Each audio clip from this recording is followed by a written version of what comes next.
আসসালামু আলাইকুম viewers, welcome to my another blog. আজ সকালে ঘুম থেকে উঠেই দেখলাম বাইরে ঝমঝমিয়ে বৃষ্টি। এইরকম ওয়েদারে কার বিছানা ছাড়তে ইচ্ছা হয় বলো তো?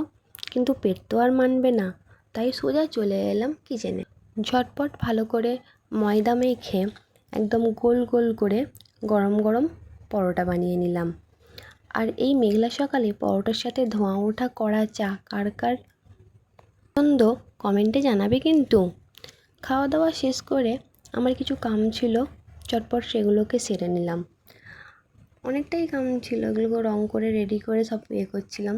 এরই মধ্যে রাহাত রেডি হয়ে স্কুলে চলে যাওয়ার প্রস্তুতি নিচ্ছে। পর একটু টায়ার্ড লাগছিল, তাই ভাবলাম এনার্জি বুস্টারের জন্য আফরিনের পাঠানো কেকটা খাওয়া যাক।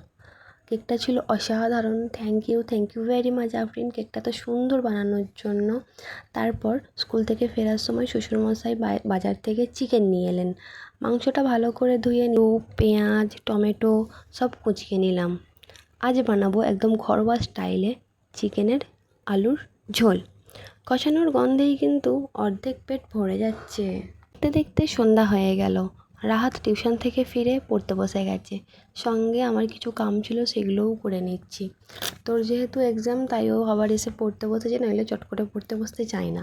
কিন্তু ঠিক তখনই আমার ভাই দারুণ একটা সারপ্রাইজ দিল। ও আমার জন্য টক ঝাল চানা নিয়ে এসেছে। ভাইকে অনেক অনেক থ্যাংক ইউ। তো এই ছিল আজকে আমার ছোট্ট মিষ্টি একটা দিন। তোমাদের কেমন দিনগুলো কাটছে আমাকে অবশ্যই জানিও। দেখা হবে পরের ব্লগে। আল্লাহ হাফেজ।